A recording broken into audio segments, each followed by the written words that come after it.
Coffee with a Chair was recorded before a live studio audience.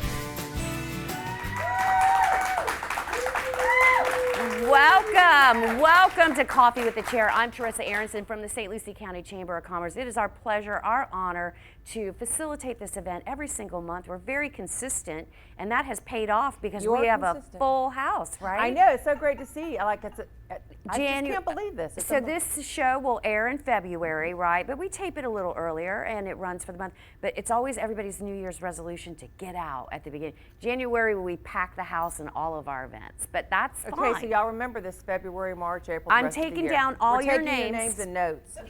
And I expect to see you next month. That's right. We're going to bribe you. Yeah. So I'm here, of course, with our Board of County Commission Chair, Kathy Townsend. We've get her for the entire year.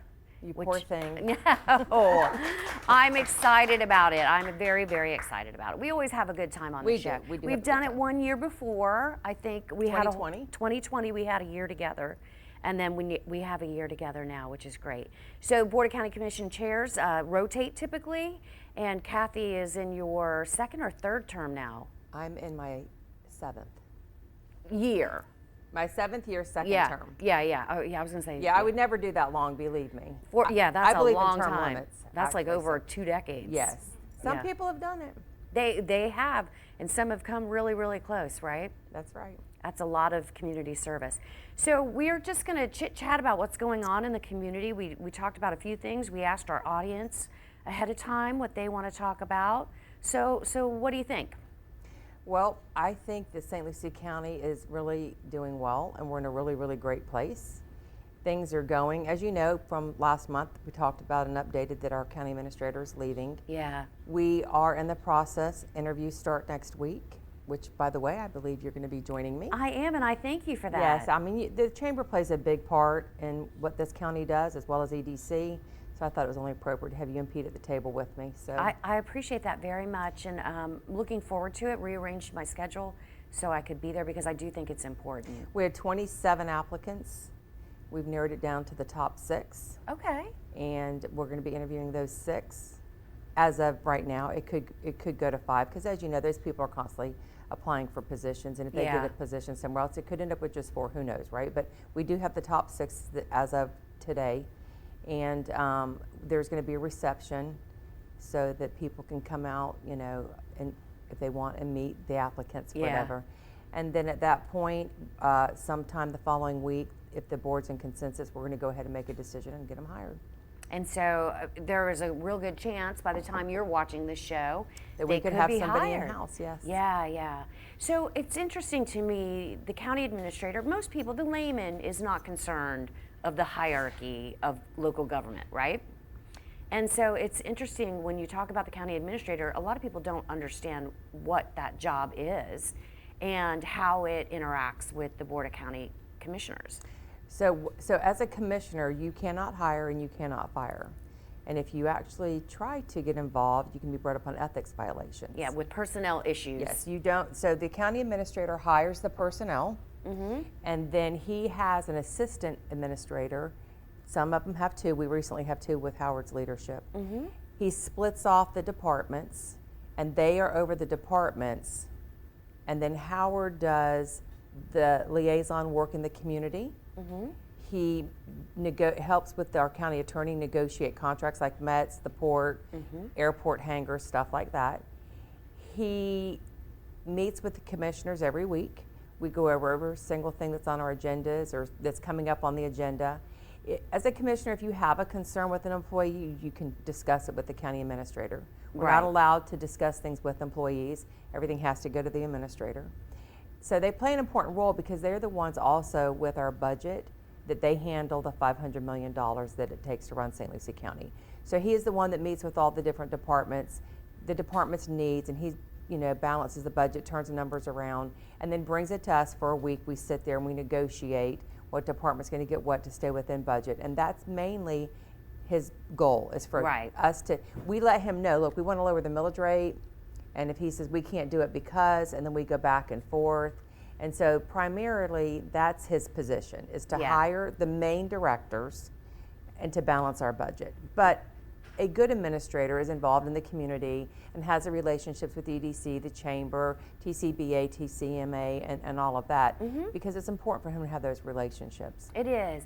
So basically, he is the general manager of all things county, and then the Board of County Commission is his immediate supervision. And as a commissioner, you hire 3 people. You hired the county attorney, which currently is Dan McIntyre, 30-something years. Yep. You hire your county administrator, and you hire your personal aide. Outside that, you have no say-so on any other employees. They're the only 3. Your aide, nobody can touch, not even the county administrator. Only you can hire or can fire your aide. Okay. And as a commissioner, if you want to remove your county attorney or your administrator, you have to have 3 votes. You have to have that to hire somebody or remove them. Terminate them. Very good. Yes. And it's good because, so they're calling it a mass exodus across the Treasure Coast, but, Howard is moving on, and Russ Blackburn, who is his counterpart at the City of Port St. Lucie, is retiring, and we lost somebody in Vero Beach. Jason, he was another great administration. Yeah. Yep, Jason was a great guy. But he stayed. He's going into, I believe, the tax collector's office and going to be the CFO there. Yeah. So it's interesting. And also, Martin County lost theirs. Oh, yeah. Recently, Taryn left and said now they have Dawn. Yeah. So everybody's kind of moving around, right? Typically moving around the state. But Russ I think a lot of it's retired. just retirement. They're going into retirement.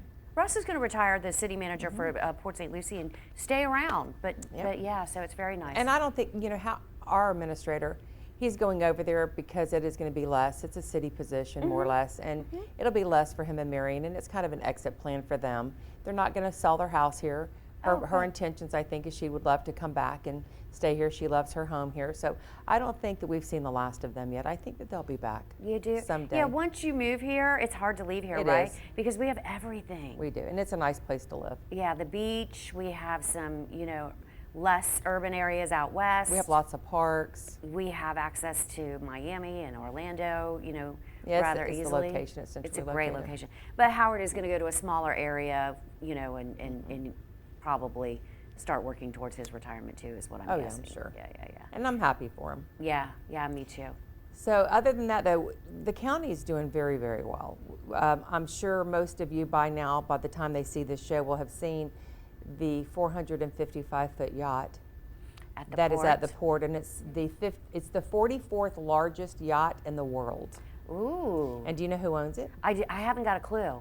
I know something you don't know, Teresa. How is that? Yeah, how do I know something you don't know? Well, I don't know, but I feel like I have failed. But I have been gone a lot lately. I'm shocked. I know something Teresa doesn't know. Oh. It is owned by the gentleman that owns Harbor Freight. Oh, the little. I love Harbor Freight. Everybody does. That's why I thought it was kind of awesome that he chose to bring his boat here, and the boat is so large. Our lift here is the largest in the world. Right. His boat, the lift will not remove from the water. It's so big. Wow, our lift can't lift his boat. It's that big. Yeah. Everybody. So how does he get it worked on? I don't know what they're going to do. It's a beautiful, beautiful yacht. Drive across the bridge. It's gorgeous. I don't know if you know this, but I was taking a tour with Justin, a director over there at the port. He let me operate the lift. Yeah, it's pretty cool. It was so cool. It is cool. And Justin and them is very, very good. Like if the public wants to know, you can go over there. They love to do tours and show you all their first. Yeah, call and make an appointment. They love that. They love showing what they're doing out there. So that huge lift that can lift those boats is literally a remote control. It's like an old school Atari with a little joystick. And I'm just operating and moving it around. It was so fun for me. Yeah, it's a new yacht, but it's in there to put all the bells and whistles in it. So they're going to retrofit the inside then, so they can do that while it's in the water. Yes. I mean, it's already a beautiful yacht, but he wants more. So, but it's he's sold enough screwdrivers to get it. He sure has. Good for him. Yeah. So he's not that young. He's not that old either. He's actually a younger gentleman that. But I'm happy for him. But whenever I hear these stories, I'm like, I'm not doing something right. It just wasn't your calling. God didn't want you to have that. He wanted you to be where you are today and be so awesome as a chamber member. Okay, I'm going to take that as a win. Okay. Good. But yeah, so the port's doing well. Director I think they're going to continue to grow. And the county negotiated with the Bells, as everybody knows. When we bought the port, we had a interest in with the Bells, and we negotiated with them, and we did a property swap. Yep. And so that with the city, we traded off a couple more sections in there to square up Harbor Point, where we want to put in some fishing docks and make more of a park area back there. So the port's moving along. We're in a good shape. We've got the property where we need it, and directors moving along. They finally have a lot of their infrastructure finished. And so I think 2023 is going to be a great year for the port. As you know, I'm sure that the city has their things going on. They have that development with King's Landing and with Fisherman's Wharf. Fisherman's Wharf. Yeah. And so I think that whole area in the next 5 years, you're going to see a lot of development down through there. It's going to be really, really beautiful, I think. So background on that is the port was privately held to a large degree by the Bell family, and they held strong for decades, and there's more movement now. There is. And more ability for us to develop that port. Yes, he has two daughters. Yep. And they're lovely too. I know them them. personally. They're wonderful women, and very good businesswomen. And so, and they want to see the development. They want to see the activity there. That was always Mr. Bell's desire. It just never happened. There was controversies along the way, but it's and okay. And there still is, to be honest with you. Because they're carrying his legacy, and they're going to carry out his dad's vision. So Fisherman's Wharf is where 12A Buoy is. It used to be the old Toucans. Yeah, and and there's a boat ramp there, and that is, you know, trying to hold fast to the boat ramp for our citizens while developing that into a more and that is a controversy. Broad. Yeah, it's got to be a little bit more broad usage, but boat ramps are high priority. But that's why our master plan, our parks master plan, we're adding boat ramps, and more than two. There's two that we're adding more than two, and that's why we wanted to square up that property at Harbor Point, because we are adding boat ramps back there. Good. My goal is to have the boat ramps in before that development starts, so the fishermen, so the fishermen won't be compromised and have a place to not launch their boat. Right. I'd like to have at least our boat ramps completed before they shut those down. Because you're looking at an area of about a little over 300,000 people, and boat ramps are not as common as you would think, right? We don't have enough. We do not This have is enough. a fishing community, It and is. it's a pleasure. You know, a lot of people have boats. They go out with their families on the weekends, and outside there's a large fishing community here that launches every single day, especially since we have the fish house in that same area. Yeah. So we need more boat ramps, Day boats. and we recognize that. No, not even day boats. You have inlet fisheries. Yep. Over there by them. So we know, as commissioners, we know, we're mindful that we know we need more boat ramps. Yeah. And that's why it was put in as a part of the port, as our port master plan, is to add some more boat ramps down there. We're looking at some other changes throughout the county to see if some other things can be added, maybe here or there too. We know that with the water the way that it is here in this county, I don't think you can have enough boat ramps, because people come from all over to put their boats in. They do. We're known for our offshore fishing and the relative ease of navigating our inlet, right? Right. We have definitely one of the easiest inlets on the East Coast to get in and out to It the is the ocean. smoothest. The problem with boat ramps, though, is not just the ramp. It's the parking that is necessary to house the boats and the trailers, or the trailers and the trucks after they put the boat in. And that's why Harbor Point will be good for that, because that'll be a park area. There's going to be a little fishing dock. I'm looking, of course, it takes 3 votes to have a little mini amphitheater down there for some little mini concerts. Oh, that's always nice. Yeah, so I think that the community's going to be pleased once it's done. Good. And then, of course, in City of Fort Pierce, not the county's jurisdiction, they're building King's Landing, which will have a hotel and some residents. It'll be mixed use over there. Mixed use meaning, you know, a little bit of this, a little bit of that. Yeah, there's some commercial activity that's going to be in there, Yeah. along with the condos and some houses. Some shops, a restaurant probably, condos, houses, or condos, hotel, townhouses really, kind of condos is what I've seen on the plan. So I think it's going to be a great thing. Yeah, I think the city's going to be in a great place once these projects are finished. And then to feed that, we're having some movement on the airport. We are. So a while back, we went out for an RFP. We had 3 companies. The one that we have submitted, we are in great conversations with. We're not there yet, but I do believe we'll get there. We are also talking to an airline, and I do think that the county, for the first time, probably by September, will see an airline at our airport.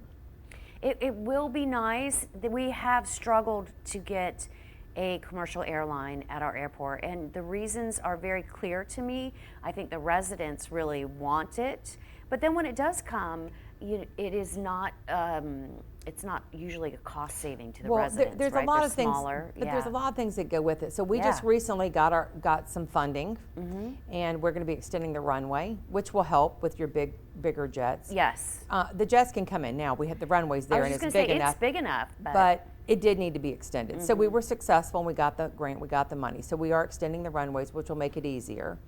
And there, at that point, when that runway gets extended, I think there will even be more of an interest. But we do have an airline right now currently that Stan is in negotiations with. Good. And we're very, very close. As you know, Customs was just remodeled within the last couple of years, and it's the last Customs you can clear heading north, before you get to Jacksonville. So, and it's clear. There's a lot of people that do clear Customs here in St. Lucie County. Yeah, because it's easy, right? and we're not paying for it. This and it's is free. actual Customs. I was going to say, like Stewart, you can go through Customs, but you pay. Here you go through and it's free. We have our hangar, which the airline looking to come here as of this time, it does want that hangar.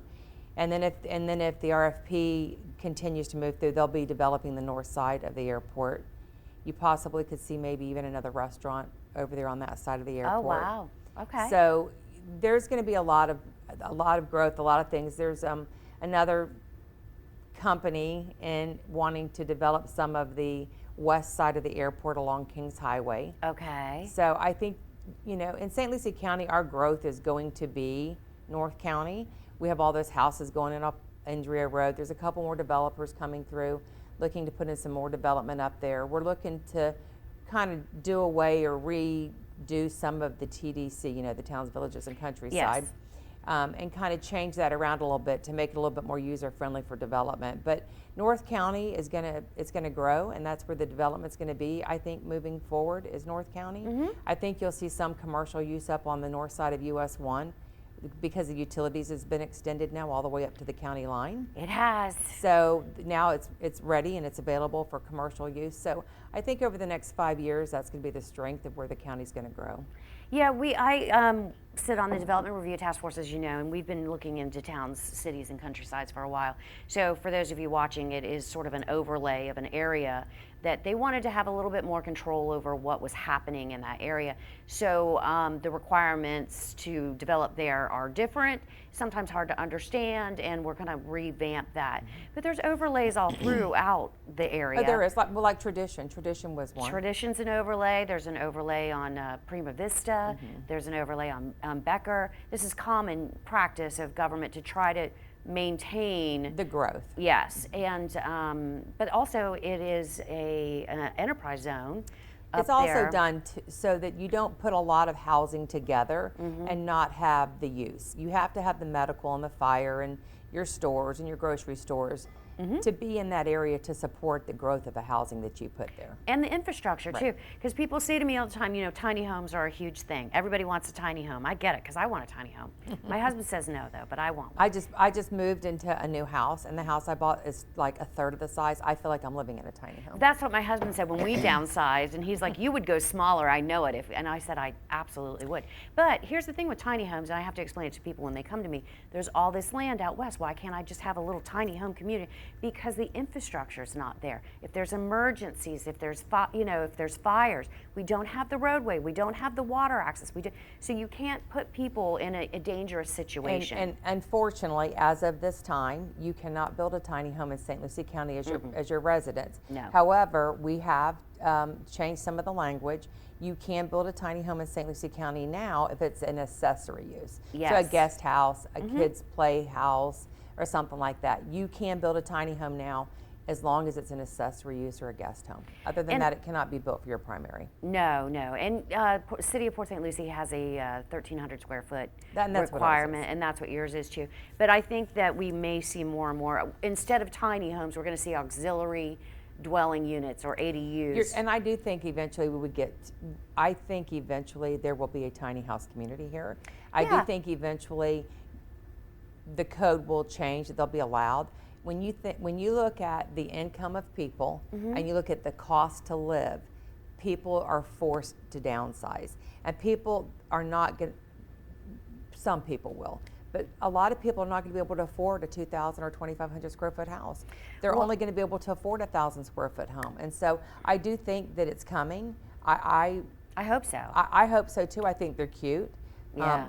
I think it would be great to have a little tiny house community. Yeah. I think it would be great. If it works, if the infrastructure's there, I would love it. And maybe it's part of our attainable housing, forecast in terms of usage for our first responders and school teachers and that, since you brought that up, that is kind of the vision of this board. And as we met the other day with 4 counties, that's the vision I think of all 4, probably I'd say the entire state, is to have workforce essential housing, to try to find a way to make it more affordable for development to build, so that the average homeowner, the nurse, the beginning firefighter, whatever, can be able to go into a home and afford to buy a home. So that's a focus. We're looking at like maybe waiving impact fees. We're looking at to see if there's going to be any funding coming in from Tallahassee, things we can do to try to offset some of those costs for development to be able to build those houses. It's a big ask, but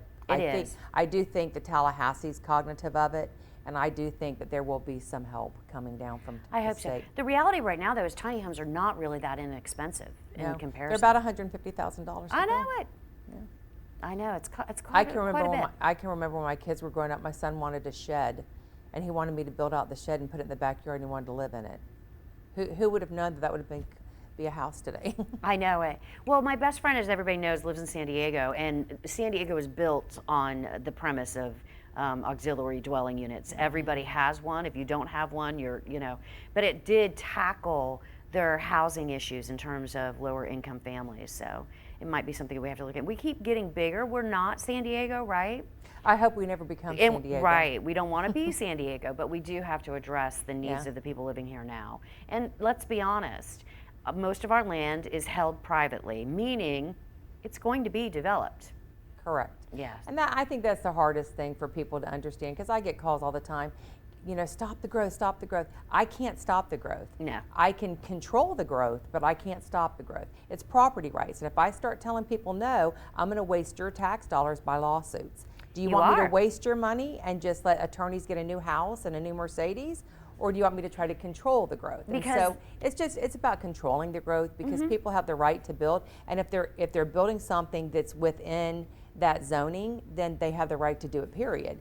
Yes, you can kind of control some things if they're wanting to come in for a zoning change or something, but if they're building and they want to build something that's already in code, you have to let them build as long as you cannot change their code to be more restrictive. Right. You can't change their zoning to be more restrictive than what is currently on that property or when they bought that property. And that's just something that I think people don't understand. That's why I always encourage people, if you really want to dig deep, we offer that class. Where you get to take the class, Citizens Academy. You learn so much in that class, and I think everybody that goes to that class has a great time. And you learn a lot. You learn about government. You learn about how it all comes together. You learn about zoning. You learn about our landfill and our recycling, and it's a great little class. I think it's 6 or 8 weeks you take it. It is. And it's one night a week. And everybody that takes that class has come out saying, I had no idea. It's just like commissioners. They'll say, what's a commissioner do? And I'm like, I'll just give you the highlights, because I can't tell you everything. It's a lot. Yeah. People don't realize everything that a commissioner does. No, they don't. They have no clue. Yeah. And what they have to know and what they have to study up on, because they're going to be asked to vote, which is going to definitely direct how things, roll out in the community. So they're going to be asked to vote. So we want you to have a knowledge of what you're voting on, right? And that's everything. I can't speak for all the commissioners, but I can say for me, I love having conversations with the public. I mean, I do my homework and I study stuff, because I'm making a decision that's life-changing to the residents that's surrounding the project, as well as a single person coming to build a home if you have an upset neighbor. I don't know everything, and this is a large county. There's over 350,000 people here. I do try to drive by the area and try to do my homework, but at the same time, if you live in that community and you're affected by it, I love when you call me and you tell me that and you share that with me, because I'm not there. I don't know everything. You may that not goes know on. everything. So if people call me and they want to have that conversation, it helps me make a decision. There's been many of times I've thought, I'm supporting this, it meets all the code. But the argument I had at the end of the day, once residents reached out to me, I was able to legally deny that, because I found something that was going to affect that neighborhood, and it was legally an issue and allowed for me to stop that. And so, I just can't be everywhere. Right. So I love when people reach out to me and they call me and they want to have that conversation. It really helps me be more informed. And I love the shows like this that we do, so we can let people know. I understand you want us to just turn off the faucet and you be the last one in the pool, right? Like, I've moved here, shut it all down. And I get it, because I think we all feel that way to some degree. But the reality is we have no legal ability to do that. Right. And so I like it when they watch the show. I go out on speaking tours. I go to King's Landing or Kings Isle, and out in Tradition That's a sometimes. great community. I love Kings. They're probably my favorite. I remember when they first started. I used to teach line dancing to them there. Oh, you did? Years ago. Yeah. I go and do classes there. I think I have another one coming up. I go and do like speaking engagement, and they are riddled with questions, and I love it. It's a good group, and they are engaged. They're really, really engaged there. We talk about anything from tourism to zoning, because they always have the same concerns too. They want it shut down sometimes, and Tradition mostly wants it shut down, but I get it.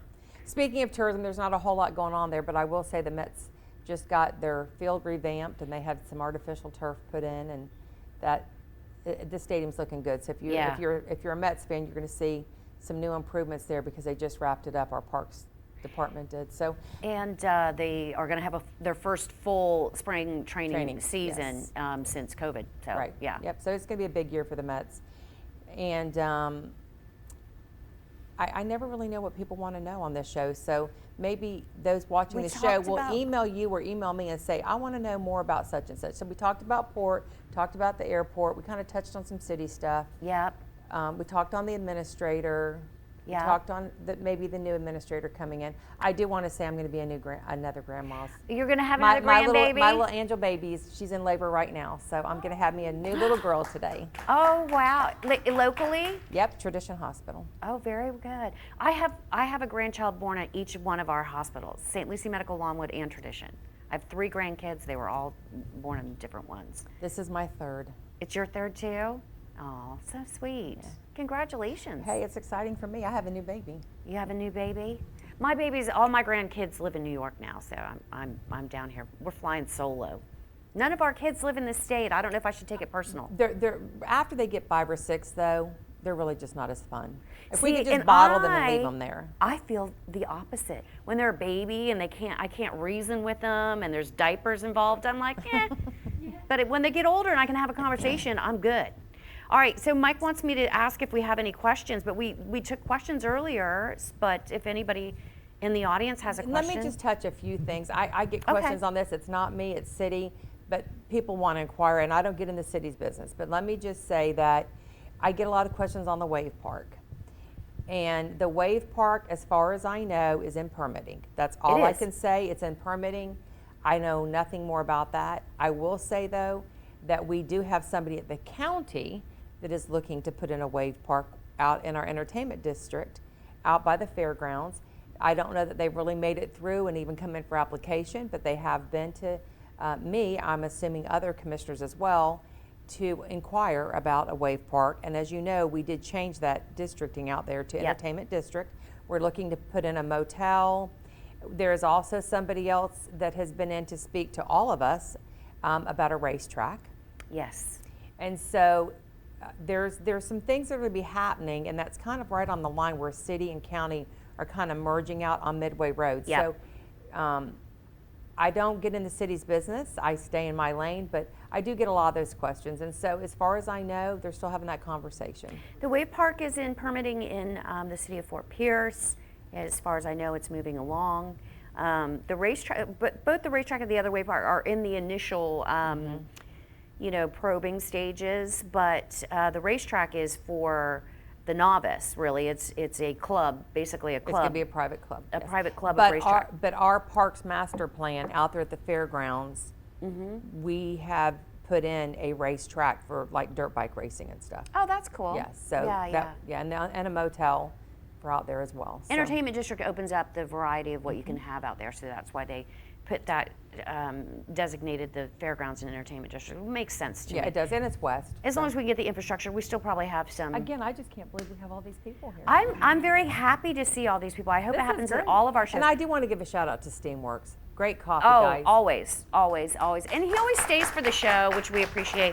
But Steamworks is on US 1. They're a great chamber partner. We're happy to have them, and they're unique in their flavors, It is a their cute little place. blends. Yes. It's very, very cute. And again, I always want to thank one of my best friends, Sandy Allen and Art, because they're the ones that makes this show possible. So They are our sponsor, they're Art our and Sandy. sponsor, and I love them. But yeah, this is great. I haven't been to Steamworks in a while, so it was a nice surprise to come here and have a good cup of coffee. And you and Sandy are just the best of friends because We are. she's the sweetest of all times. But you guys, basically grew up here together, so it's. Yeah, I'd say probably 40 years ago, I was a bartender at Frankie and Johnny's.